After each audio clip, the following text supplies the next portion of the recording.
Hi, my name is Trolls and this is ADO Charango. But before we get into our new advanced guitar series and the Charango, let me just state that I'm going to try to speak a little bit slower in this video. We've gotten some feedback lately that things have gotten a little bit too hectic in the videos.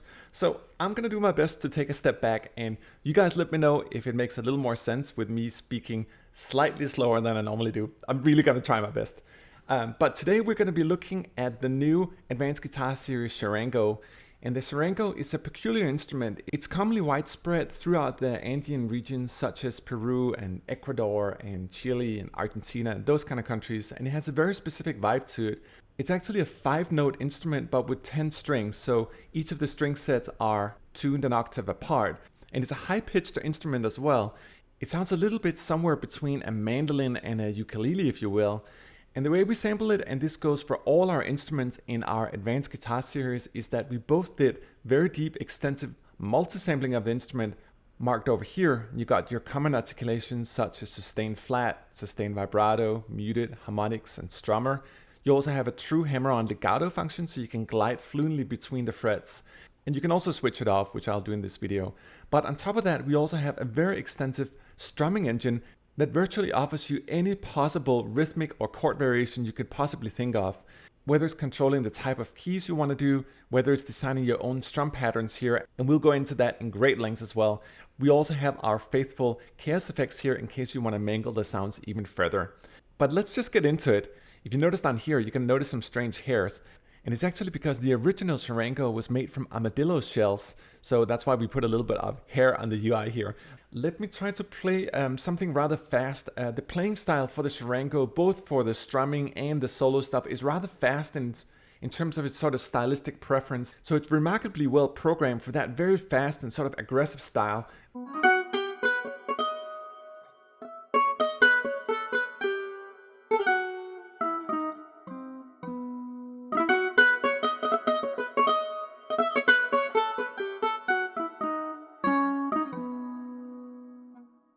But you get what I mean in terms of sort of the mandolin and ukulele feel. It has that strange blend. It's a little more like a metallic ukulele, if you will, but also with an almost like 12-string feel to it because you got those strings and octaves. Let me try to play something else here. Another little fast, quick lick just to show you how nimble and expressive it is. And if you notice down here, we got the legato function on, meaning that the hammer-on transitions are working actively. You can also shut it off, and I'll do that a little later. But let me try to play something faster here again.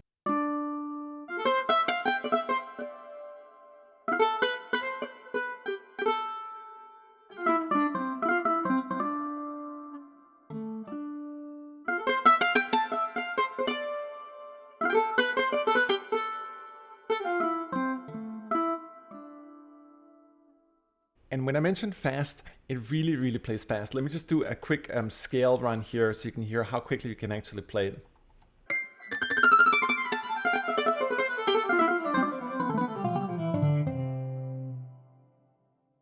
It's also awesome for more sort of flamenco inspired renditions, really that fast, aggressive type of guitar licks.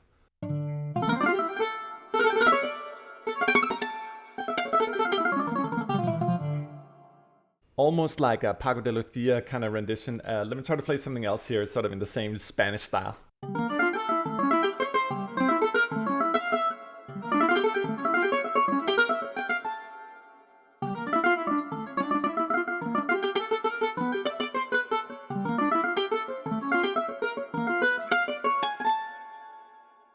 And it's also cool if you do these sort of repeated note licks where you play the notes in seconds, they're right by each other and sort of go da da da da da da da. You can make some really cool sort of ethnic variations with it.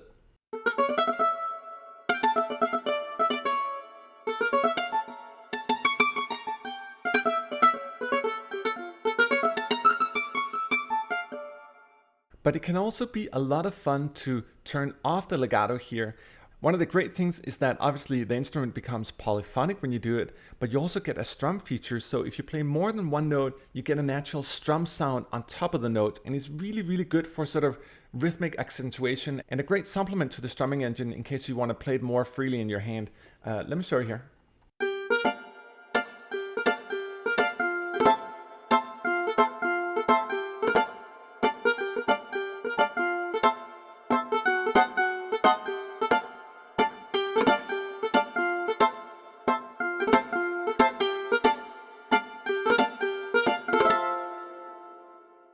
and you're probably noticing a lot of small artifacts and fret noises and all that stuff. The tails here allows you to control the release trigger of the instrument, so the finger letting go of the instrument.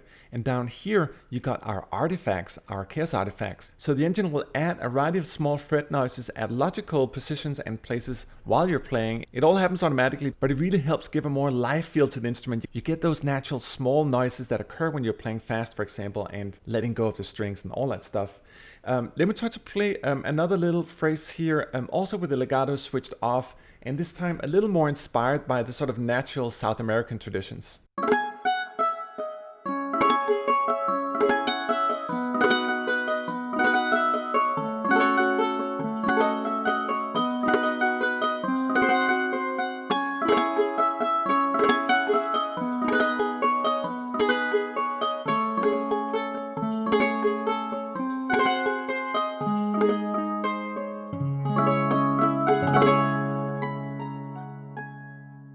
I think it's so delightful, has sort of a lightness to it. Let me try to play something else here, also using that strumming technique that I've talked a lot about in other videos. So when you play any kind of stringed instruments, particularly guitar or lute-based instruments that have a more pointy definition on the attack, try to play them in a strum-like fashion on the keyboard. So you go like, instead of just going click like you would normally do with a chord, you play them more in a harpish strum-like fashion, and you'll get a more natural sound out of that. And on top of that, it's great because the engine will actually add strumming sounds on top of it when you're playing that strumming motion. Let me try to show you here.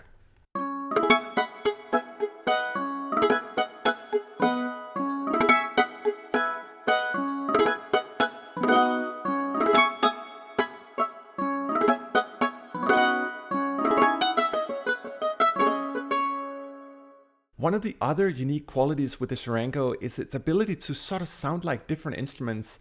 I've mentioned before that to me it sounds a little bit somewhere between a mandolin and a ukulele, perhaps a little bit banjo at times. But when I alternate my playing style a little bit, I almost get like an African kora out of it. So you know, a little bit of that vibe of a native African harp.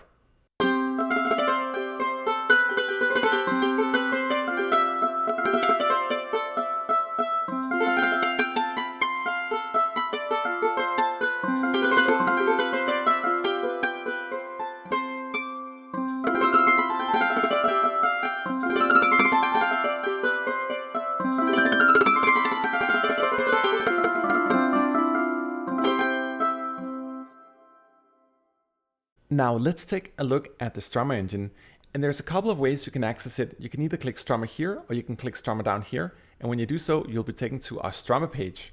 And let me just play you a quick example here of some very basic stuff, just a couple of different chords in a somewhat stable rhythm, and after that I'll trigger it one more time and I'll try to create a new rhythm in real time here.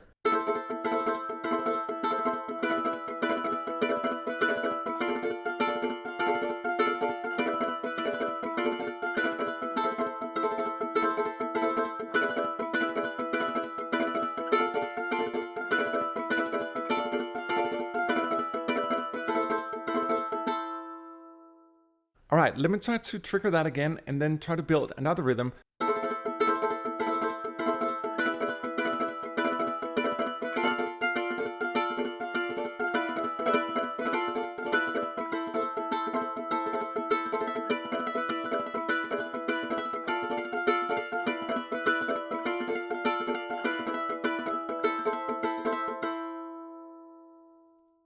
And it's super easy to use the engine. Down here, you can control what rhythm you want to play. You can actually create 4 different rhythms and go between them in real time. The yellow guys here allows you to control any kind of chord and any kind of key you want. The blue guys here mark the individual strings here. And the red and green up here mark all the individual strum types. So up and down, you can actually play them freely on the keyboard as well if you don't want to use the strum sequencer here. Let me show you another rhythm here. In this case, it's actually our default rhythm number 2, and I'll do it like before. So I'll just play a couple of chords here freely, and then I'll try to create another rhythm in real time afterwards.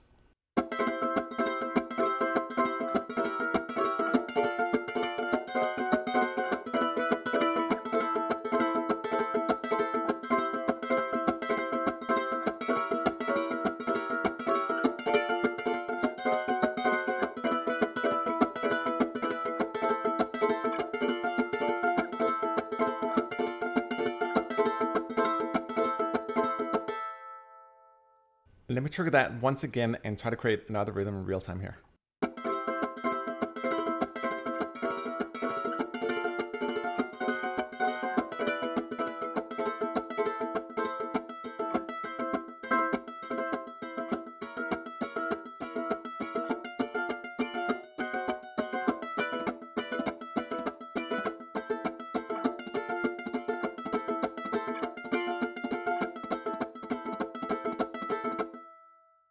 And you don't have to play it just in that sort of South American style. You can also do more like reggae variations. In this case here, you can see I actually upped it up to 16 steps, so the sequencer is twice as big as before, and thereby twice as slow if you space things more accordingly. So this is more sort of a reggae take on things.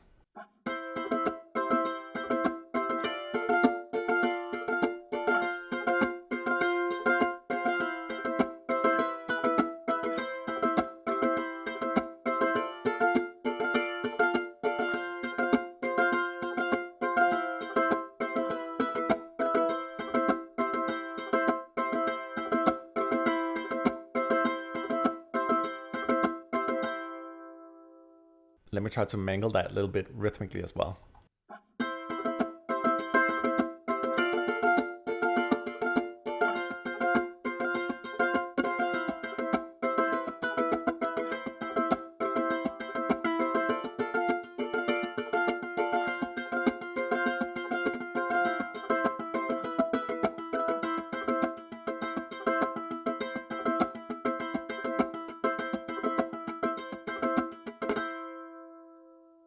And here's an example of yet another rhythm.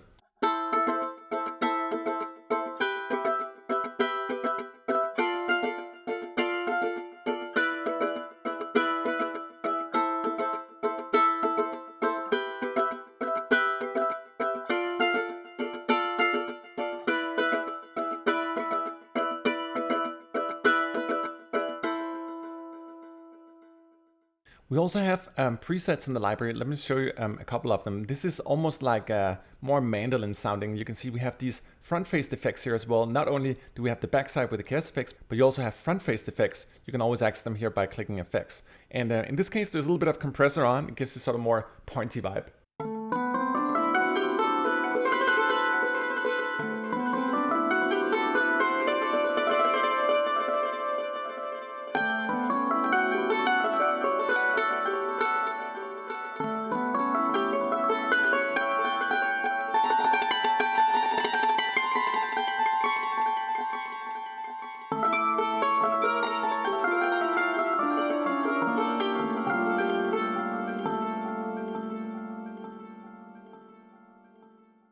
And the compressor and stereo delay is definitely your friends on that patch.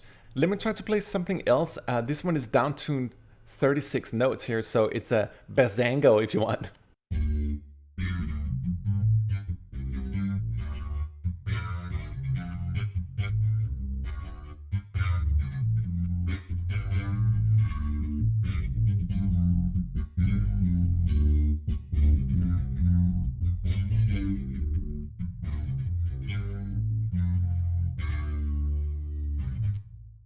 Let me play you another preset here using our compressor, but in this case we're also using both delay, transform, and reverb.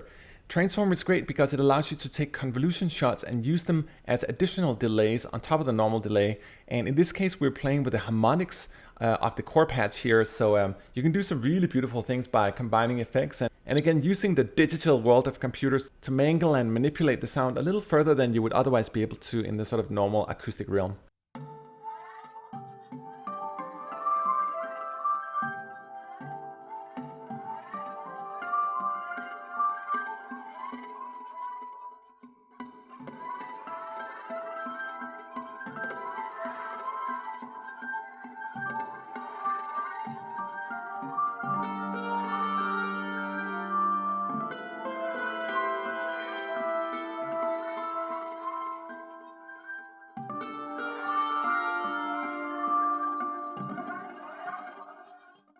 So you can really hear those textual convolution delays doing their thing. In this last example, I'm going to show you how to use a couple of different patches together. I'll be playing a solo here with this patch, and then I'll be using a strum patch and use the down-tuned basango as my bass support. And I hope this video has served you in regards to explaining what a deep sample charango actually consists of, whether it's deep multi-samples or whether it's deep strum samples as well, so you can actually do anything you want in both of those realms. Let me just wrap it up here by playing a little bit both with the solo, the strummer, and the bassango. Thanks for watching.